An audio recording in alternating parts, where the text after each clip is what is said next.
칠거지약이라고 하는 것이 여자가, 시집온 여자가 가출한 여자에게 해서는 안 될 7가지 악이 있어요. 칠거지약, 유명한 것입니다. 그 칠거지약 가운데 두 번째 리스트가 뭐냐면, 여자가 임신을 못하고 애를 못 낳으면, 자식을 못 낳으면, 이거 칠거지약 가운데 두 번째 세컨드 랭크에 들어갔습니다. 그리고 여자가 아이를 낳지 못하면 남편에게서 쫓겨날 수 있는 합법적인 근거가 되었습니다.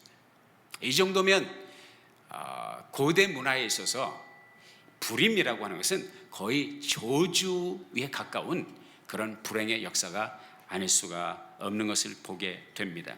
그도 그럴 것이, 성경에도 보면 이 사라라고 하는 여자에 대한 언급이 첫 번 나오는 것이 창세기 11장에 나오는데, 29절과 30절에 나오는데, 30절에 이렇게 말씀하고 있습니다.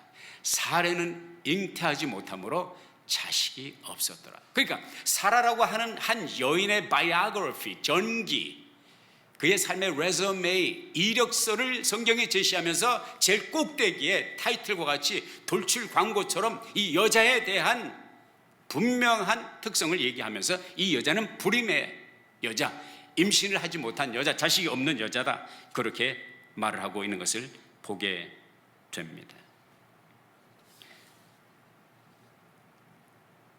이런 사라에게 희망의 노래가 들려옵니다. 그 희망의 노래는 뭐냐?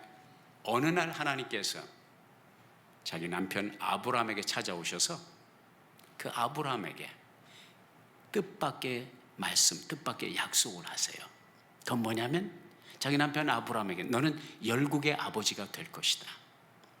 그리고 또 자기에게는 너는 열국의 어머니가 될 것이다. You are going to be the mother of many nations.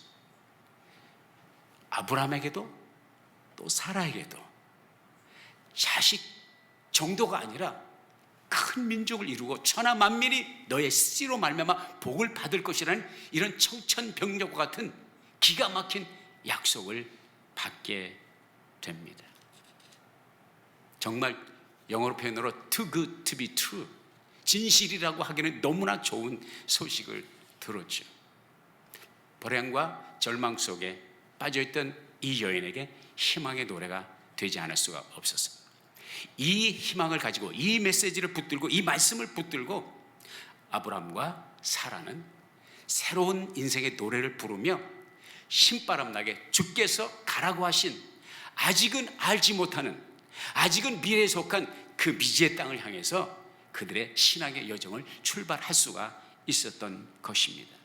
그런데 하나님의 약속 하나를 붙들고 떠난 그 여정이 하루 이틀이 한 달, 두 달이 되고, 한 달, 두 달이 1년, 2년이 되고, 1년, 2년이 10년, 20년이 되는데, 하나님께서 주시겠다고 약속하신 자식이 나타날 사인이 보이지를 않습니다.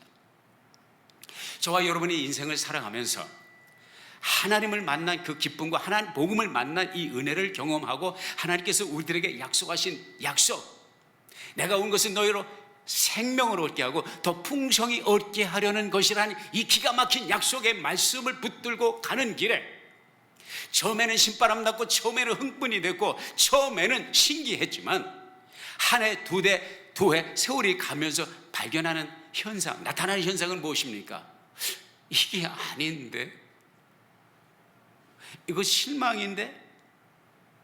바로 그러한 실망이 이 여인 사라에게 찾아오는 것이죠.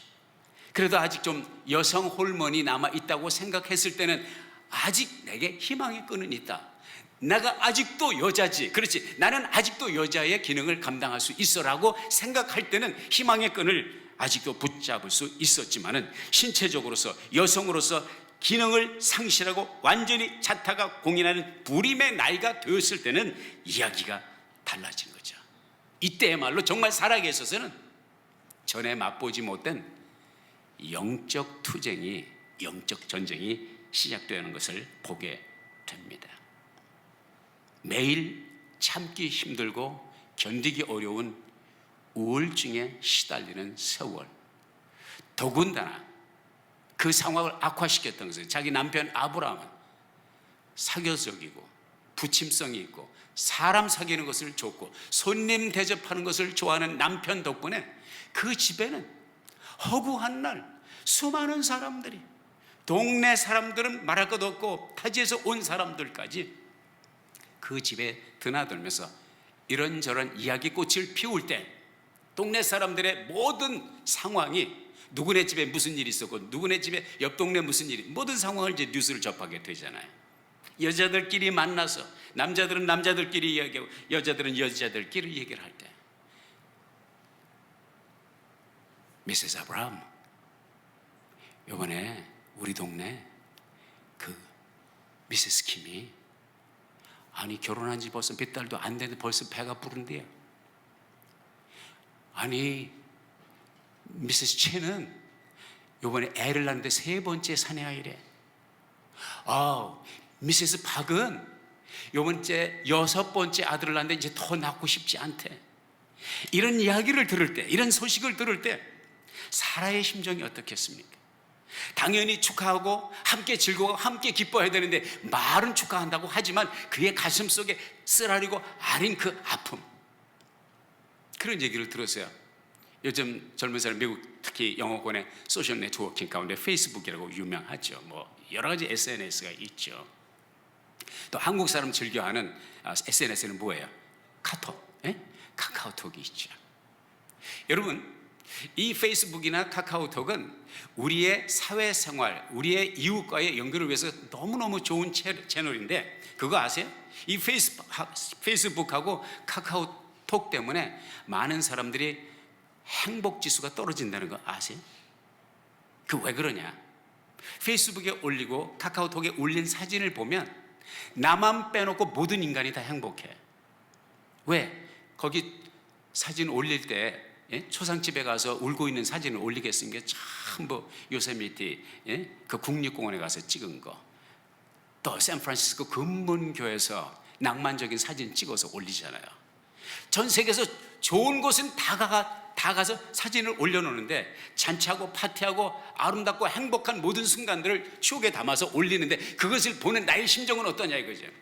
아직도 투잡 뛰고 세잡 뛰고 이게 내 신세는 뭔가. 자기도 가끔 놀러 가면서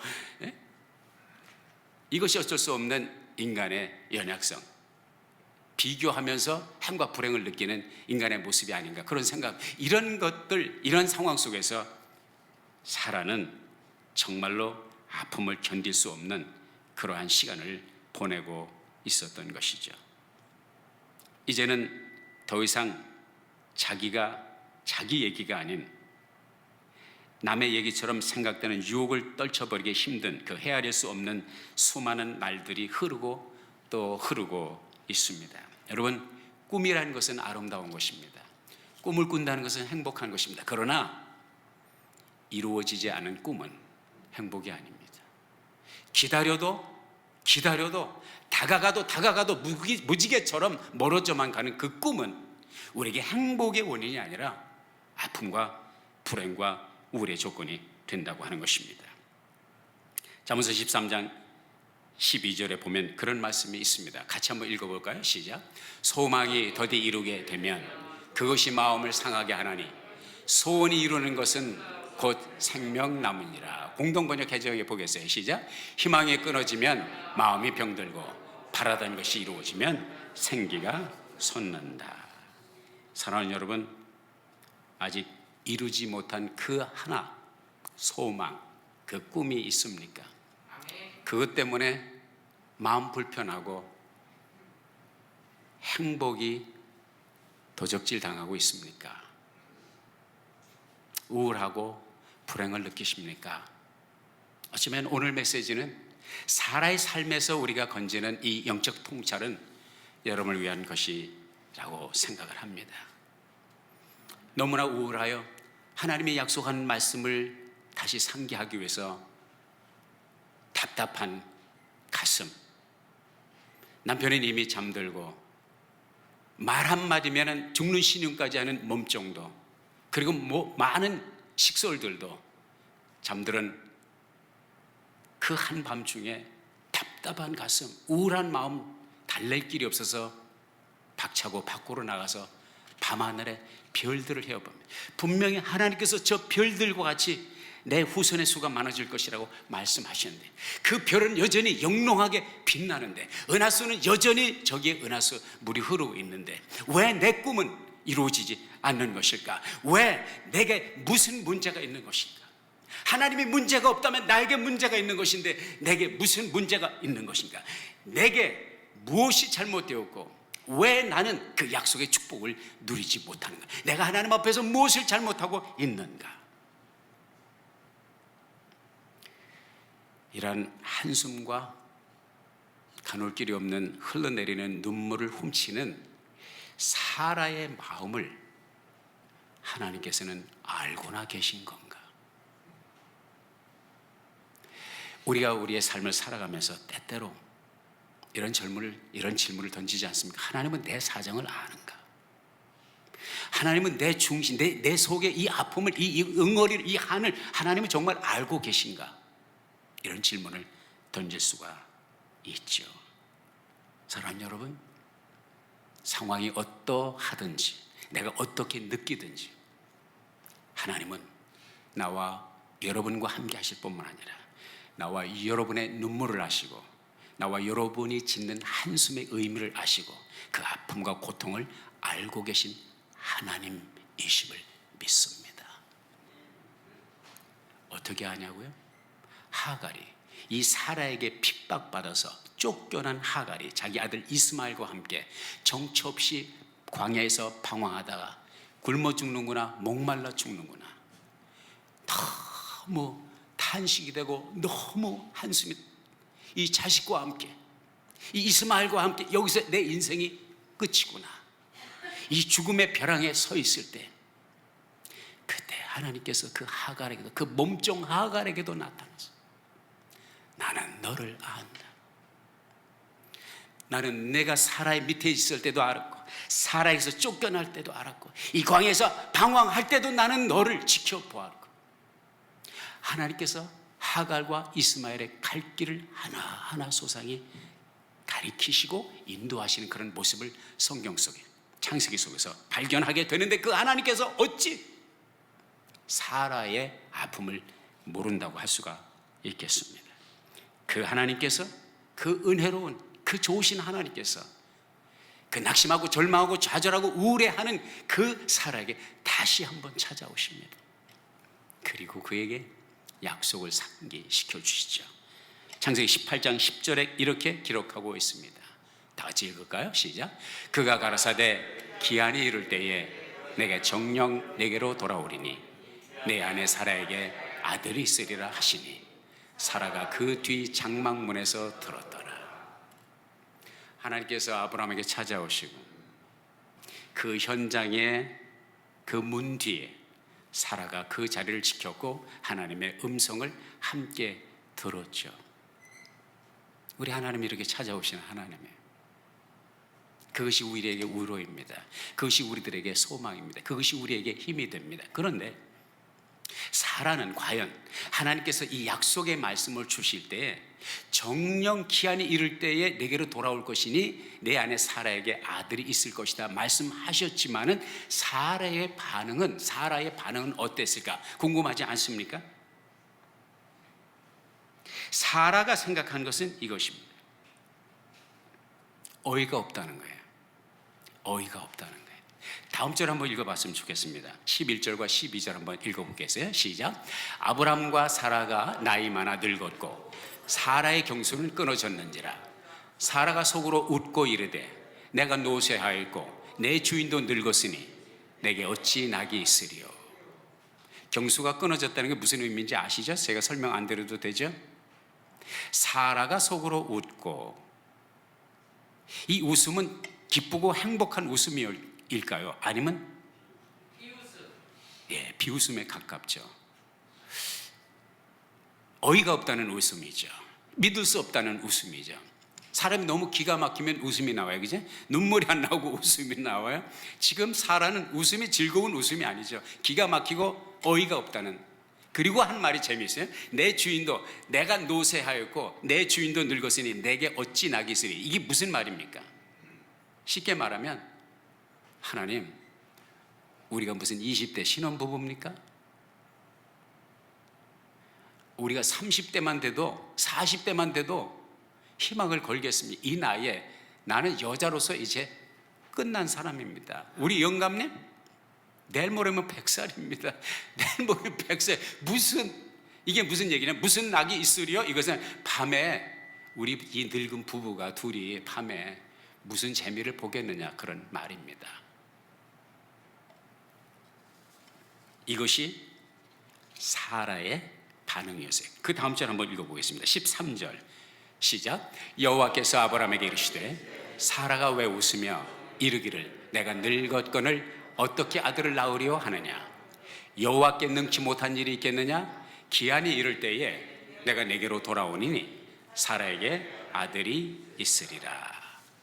이 말씀을 보면 왜 웃느냐? 이 말은 사라에게 믿음이 있었다는 거예요, 없었다는 거예요? 그냥 솔직히 말하면 믿음이 없었어요. 이건 믿음의 말이 아닙니다. 당연히 아멘, 할렐루야, 믿습니다, 이렇게 말을 해야지. 근데 웃었어? 웃음이 나 지금? 하나님이 주시는 말씀이네, 하나님이 주신 약속인데 웃었어? 어이가 없다는 것이죠. 그러면 사라가 그 말씀을 믿음으로 받았느냐? 아니요. 그렇게밖에 결론을 내릴 수가 없어요. 여기서 우리가 발견하는 영적 인사이트는 무엇이냐? 한 절만 더 읽어보겠습니다. 히브리서 11장 11절 한 번만 더 읽어보겠어요. 시작. 믿음으로 사라 자신도 나이 늙어 단산하였으나 잉태하는 힘을 얻었으니 이는 약속하신 일을 믿으신 줄 알미라. 자, 앞에 창세기의 말씀과 히브리서 11장의 말씀은 서로 매치가 안 돼요. 앞뒤가 안 맞아요. 앞에서는 어이가 없어서 웃었고 하나님의 주신 약속을, 뒤에 가보니까 믿음으로 사라가 늙어 단산했지만 잉태하는 힘을 얻었다. 이건 또 전혀 다른 반대 해석 아닙니까? 여기서 얻는 인사이트는 무엇이냐? 히브리서 11장과 창세기 11장 12장에 나오는 17장 18장에 나오는 그 말씀의 그 간격 속에는 무수한 이야기가, 긴 세월이, 긴 시간이, 긴 고민의 때가 있었다는 것이죠. 무슨 말이냐? 믿음이 좋은 사람이요, 항상 믿음이 좋은 것이 아닙니다. 이걸 아셔야 돼요. 믿음의 영웅이 처음부터 끝까지 항상 믿음의 영웅이 아니란 말이죠. 그것을 우리는 아브라함의 생에서도 보고 사라의 생에서도 보고 무수한 신앙의 영웅들의 삶 가운데서 우리가 발견하게 돼요. 다윗의 삶에서도 보고요, 베드로의 삶에서도 보고요, 심지어 의심 많은 도마를 보십시오. 3년 반 주님과 함께 살았고 그 말씀을 들었고 기적과 능력과 이사를 체험했고 주님이 돌아가셨고 주님이 다시 사신다고 분명히 약속하셨음에도 불구하고 주님이 살아나신 것을 본 증인들이 얘기를 해도 내 손에 장을 짓기 전에는, 그 말 대신에 내 손으로 주님의 옆구리에 손을 넣어보기 전에는, 그 주님의 손에 못자국을 보기 전에는 나는 믿을 수 없어. 이게 믿음의 말입니까? 아니잖아요. 그렇게 의심 많은 도마였지만 하나님께서 그를 어떻게 들어 쓰셨어요? 마지막 복음을 전하다가 순교에 이르기까지 믿음의 길을 갔단 말이죠. 나는 믿을 수 없어 라고 말했던 도마의 그 순간과 주를 위해서 순교하기까지 복음을 전했던 그 순간, 이 어간에는 많은 일들이 있었다는 것이죠. 그걸 갖다 우리는 영적인 전투라고 말을 하는 것이죠. 세례 요한 여러분 아시죠? 요단강에서 예수님에게 세례를 베풀었던 능력의 선지자. 보라, 세상 죄를 지고 가는 하나님의 어린 양이로다. 유대 광야에 모인 그 수많은 그 군중들을 향하여 예수 그리스도가 하나님께서 약속하신, 하나님이 보내신 메시아라는 것을 그렇게 천명했음에도 불구하고 그가 환경이 어려우니까 옥중에 들어가서 금방 풀려날 줄 알았는데 풀려나질 않으니까 자기 따르던 제자들을 예수님에게 보냅니다. 그리고 예수님에게 이런 질문을 던집니다. 무슨 질문이에요? 당신이 메시아가 맞습니까? 그러니까 자기의 기대치와 자기를 옥죄어오는 환경과 상황이 맞지를 않으니까 의심이 생기는 거예요. 당신이 메시아가 맞습니까? 여러분과 제가 던지는 질문이 무엇입니까? 성경이 정말 맞는 건가? 성경이 말씀하고 있는 하나님의 약속이 진실인가? 질문을 종종 던지지 않습니까? 왜?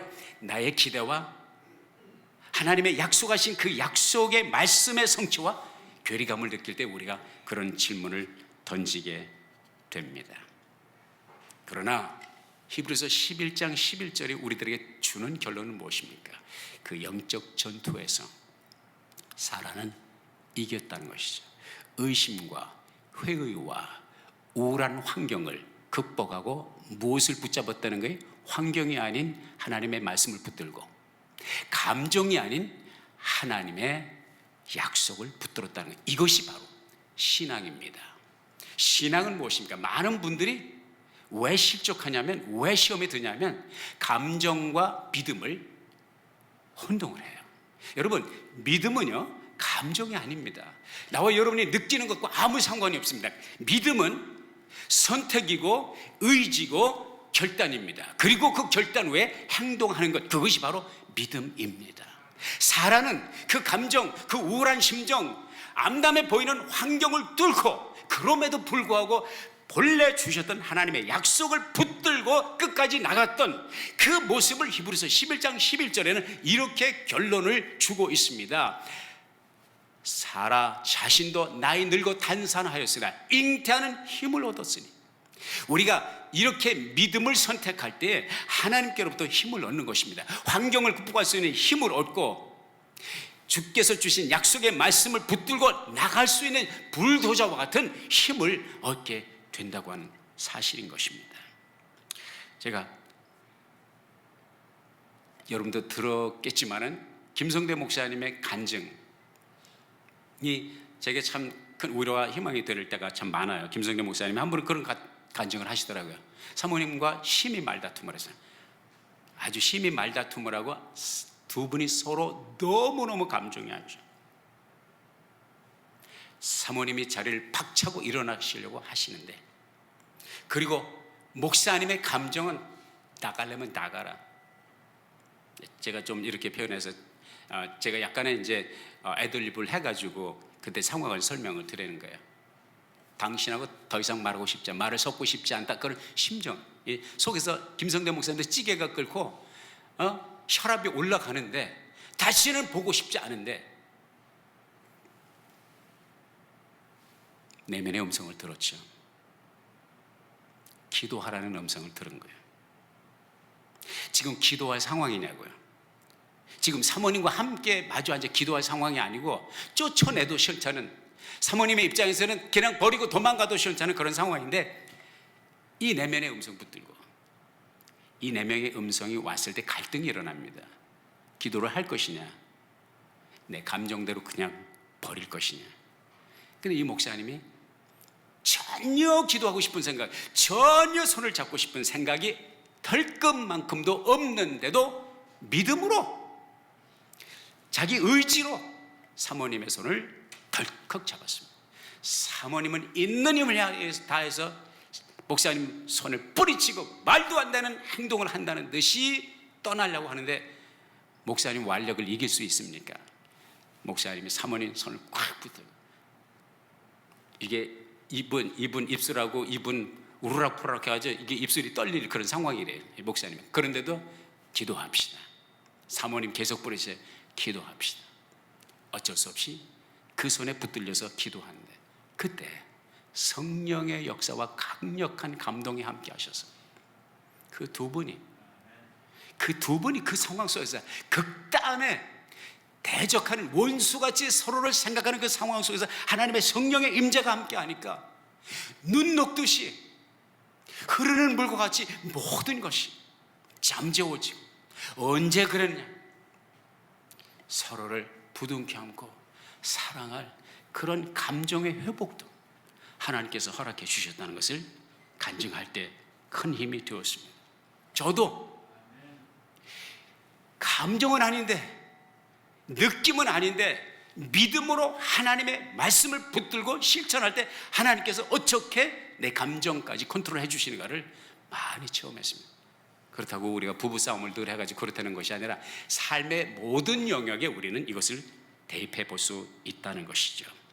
창세기 21장 5절에 보면 하나님께서 어떻게 이 사라의 믿음의 의지의 선택에 응답하셨는지를 보게 됩니다. 21장 5절 6절 같이 읽어볼까요? 시작. 아브라함이 그 아들 이삭을 낳을 때에 백세라 사라가 가로되 하나님이 나로 웃게 하시니 듣는 자가 다 나와 함께 웃으리로다. 아들 이삭을 낳았잖아요. 이삭이라고 하는 이름의 뜻이 뭐냐면 웃음이라는 게, 웃게 한다는 거예요. 하나님이 나로 웃게 하신다. 웃었잖아요. 자기도 어이가 없어서 웃었는데 아이를 안고 이삭을 품에 안고 이제는 비웃는 웃음이 아니라, 어이가 없는 웃음이 아니라 진정한 행복의 웃음을 웃는 이 사라의 간증이 여기 기록되어 있는 것입니다. 듣는 자가 다 나와 함께 웃으리로다. 난 이 스토리를 들을 때마다 구몽서 장로님의 간증이 생각나요. 처음에 교회를 나가는데 목사님이 설교를 하시는데 아브라함이 100세 아들을 낳고 그러는데 속으로 웃기고 있네. 아니 그 노친네는 산삼으로 깍두기를 날마다 담궈 먹어나 100살에 애를 낳고 동네가 창피하지 않은가, 이렇게 비웃었다는 그런 이야기를 들은 적이 있습니다. 사라의 몸에서 난 이삭이 다시 야곱을 낳고, 야곱이 유다와 요셉 등 12족장을 낳고, 그리고 그 후손으로 예수 그리스도가 오셨어요. 그리고 예수 그리스도의 은혜로 슬픔과 좌절과 절망에 빠진 수많은 영혼들이 구원을 경험하고 웃게 되는 이 역사가 있었다는 사실을 기억하십시오. 아직 응답받지 못한 기도 때문에 상심하고 있습니까? 아직 이루지 못한 꿈으로 우울한 세월을 보내고 계십니까? 지나가는 세월 속에 믿음이 강해지기는커녕 도리어 불신과 의심의 감정이 파도처럼 밀려오십니까? 그럼에도 불구하고 포기하지 마십시오. 희망의 끈을 놓지 마십시오.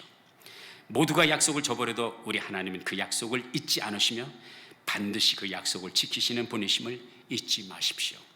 마지막 간증 하나 소개해드리고 말씀을 마치겠습니다. 1924년 달라스 티올로지컬 세미나리, 유명한 신학교입니다. 파산의 위기가 찾아왔습니다. 그날 날 12시가 되면 이 학교 캠퍼스가 포클로저가 됩니다. 폐교를 당할 위기에 있습니다. 학장으로 있었던 닥터 해리 아이언사이드, 이분이 아무리 봐도 길이 없으니까, 오직 뚫린 데라고는 하늘 하나밖에 없으니까 교직원들 함께 모아서 특별 기도회를 가졌습니다. 이제 오늘 12시면 학교는 이제 끝나는 것입니다. 폐교가 되는 것입니다. 그때 이 닥터 아이언사이드 학장으로 계셨어요. 이분이 학장인데 이분이 이런 기도를 합니다. 시편 50편 10절에 보면 이런 말씀이 있어요. 이는 삼림의 짐승들과 천산의 가축이 다 내 것이며, 그런 말씀이 있어요. 그 말씀을 인용해서 이같이 기도를 하십니다. 주여, 천산의 가축이 다 주의 것임을 압니다. 그 가축 가운데 일부를 파셔서 우리에게 주십시오. 천산의 thousand hills, all the cattle belong to you. You are the owner. 근데 그 조금 팔아서 우리에게 주시면 안 되겠습니까? 이 기도를 하는데요, 너무 재밌고 너무 기막한 순간, 그 순간에 한 텍사스 후리후리하게 헌칠한 키의 석유 사업가가 사무실로 들어왔어요. 리셉셔니스트가 있는 사무실로 들어왔어요. 다짜고짜로 하는 말이, 제가 가지고 있던 가축들의 몇 대 화물차 분을 팔아서 내가 비즈니스 딜을 하려고 했는데 그 딜이 안 돼서 하나님께서 주신 감동이 신학교에 헌금을 해라, 이 신학교에 드리라 해서 내가 가지고 왔는데 학교가 이게 필요한지는 모르겠습니다만 Here is the check. 여기 체크 받으십시오. 이 리셉션의 세크레터리가 너무너무 흥분해가지고 바로 학장실로 들어가서, 학장님, 하나님이 가축 일부를 파셨습니다. 그리고서 그 체크를 내밀고, 학교는 그날 12시에 문을 닫아야 되는데 모든 재정적인 문제가 해결되고, 지금도 여전히 믿음의 사람들, 주의 종들을 길러내는 달라스 티올로지컬 세미나리로 귀한 사명을 감당하고 있는 것을 보게 됩니다. 사랑하는 여러분, 우리 하나님은 나와 여러분의 작은 신음을 가볍게 보지 않으시는 하나님이십니다. 우리 하나님은 약속을 하실 뿐만 아니라 약속을 지키시는 프로미스 키퍼이십니다. 한 가지 이야기는 꼭 해야 돼. 하나님 그 약속을 이루시는 스케줄이 꼭 내가 원하는 스케줄은 아니라는 것이죠. 하나님이 원하시는 하나님의 타이밍, 하나님의 스케줄에, 내 스케줄이 아닌 하나님의 스케줄에 이루신다는 사실입니다. 천사의 모든 가축의 주인이 되시는 하나님, 근심에 쌓여 우울했던 사라에게 웃음을 주셨던 하나님, 이 하나님의 은혜가 여러분과 여러분의 가정에 충만하시기를 주의 이름으로 축원합니다. 기도하겠습니다. 아버지 하나님, 주신 말씀 바로 새기고 힘들고 어렵고 우울할 때 말씀 생각나게 하시고 감정이 아닌 믿음으로, 믿음의 선택으로, 믿음의 의지로 승리하는 우리 모두 되게 해주세요. 예수님의 이름으로 기도했습니다. 아멘.